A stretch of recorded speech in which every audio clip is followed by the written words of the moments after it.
जय नारायण बच्चों। अब तक हम लोगों ने सप्तमः पाठा भारत जनता अहम के पहले, दूसरे एवं तीसरे श्लोक के अर्थ को जाना। अब हम लोग चौथे, पांचवें, छठे एवं सातवें श्लोक के अर्थ को समझेंगे। तो आइए शुरू करते हैं। चौथा श्लोक। बच्चों, आप चौथे श्लोक के अर्थ को जानते हैं। इसकी पंक्तियां इस प्रकार से हैं। मम गीतैः मुग्धं समं जगत्, मम नृत्यैः मुग्धं समं जगत्, मम काव्यैः मुग्धं समं जगत्, रस भरिता भारत जनता अहम। यहाँ पर रस भरिता शब्द का अर्थ है आनंद से परिपूर्ण, यानी रस से भरा हुआ। तो बच्चों, अब इस श्लोक के अर्थ को जानते हैं।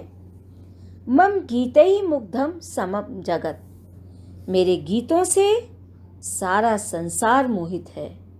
मम नृत्यैः मुग्धं समं जगत्, मेरे नृत्यों से सारा संसार मोहित है। मम काव्यैः मुग्धं समं जगत्, मेरे काव्यों से सारा संसार मोहित है। रस भरिता भारत जनता अहम, मैं रस से परिपूर्ण भारत की जनता हूँ। रस भरिता, रस से भरी हुई। बच्चों, एक बार फिर से अर्थ को जानते हैं। मेरे गीतों से सारा संसार मोहित है, मेरे नृत्यों से सारा संसार मोहित है, मेरे काव्यों से सारा संसार मुग्ध है। मैं रस से परिपूर्ण भारत की जनता हूँ। बच्चों, अब पांचवें श्लोक के अर्थ को जानते हैं। इसकी पंक्तियां इस प्रकार से हैं। उत्सव प्रिया अहम श्रम प्रिया, पद यात्रा देशाटन प्रिया, लोक क्रीडा आसक्ता वर्धे अतिथि देवा भारत जनता। बच्चों, यहाँ आसक्ता शब्द का अर्थ है अनुराग रखने वाली, यानी प्यार करने वाली, प्रेम करने वाली। आइए अब इस श्लोक के अर्थ को जानते हैं। उत्सव प्रिया अहम श्रम प्रिया, उत्सवों को पसंद करने वाली हूँ, मेहनत करना मुझे पसंद है। श्रम प्रिया यानी परिश्रम मुझे पसंद है, मैं परिश्रम को पसंद करती हूँ और मुझे उत्सव यानी त्योहार पसंद हैं। पद यात्रा देशाटन प्रिया, पद यात्रा के द्वारा देश विदेश घूमना मुझे अच्छा लगता है। पद यात्रा पैदल चलकर, देशाटन यानी देश विदेश घूमना मुझे प्रिया अच्छा लगता है। लोक क्रीडा आसक्ता वर्धे अतिथि देवा, लोक क्रीडा आसक्ता यानी संसार के समस्त खेलों में, क्रीडा खेलों में मुझे आसक्ता रुचि है, लगाव है।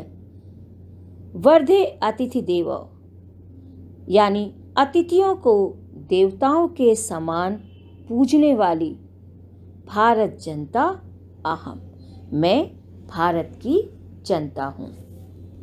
इस श्लोक में ये बताया गया है कि कैसे भारत के लोग त्योहारों को पसंद करते हैं, मेहनत करना पसंद करते हैं, पद यात्रा करना पसंद करते हैं, खेलों को पसंद करते हैं और सबसे बड़ी बात अतिथि देवो भव, यानी जो उनके लिए मेहमान होता है वो देवता के समान होता है।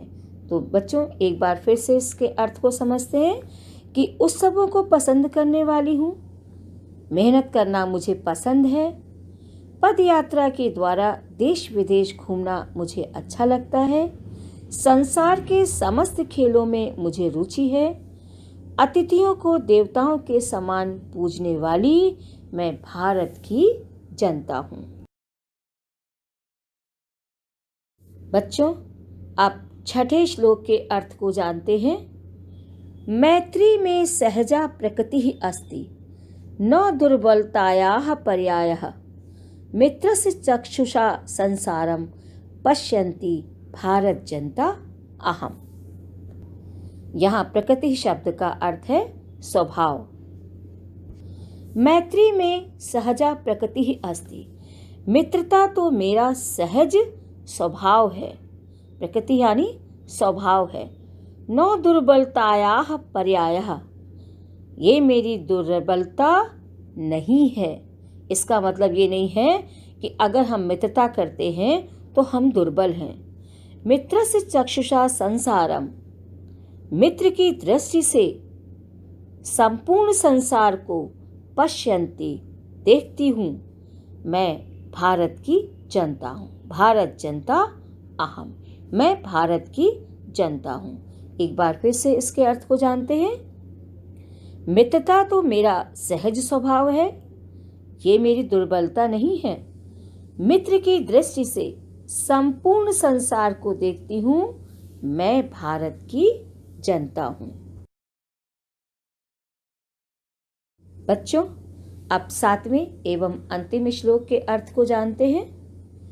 विश्वस्मिन् जगति गता अहम अस्मि, विश्वस्मिन् जगति सदा दृश्ये, विश्वस्मिन् जगति करोमि कर्म, कर्मण्या भारत जनता अहम।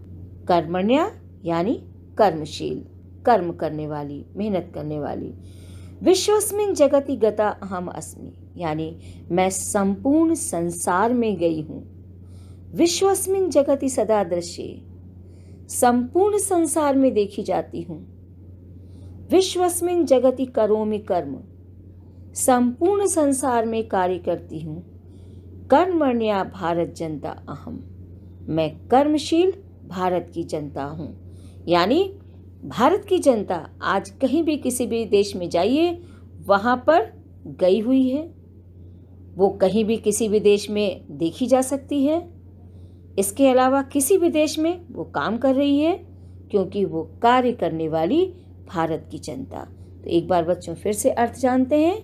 मैं संपूर्ण संसार में गई हूँ, संपूर्ण संसार में देखी जाती हूँ, संपूर्ण संसार में कार्य करती हूँ।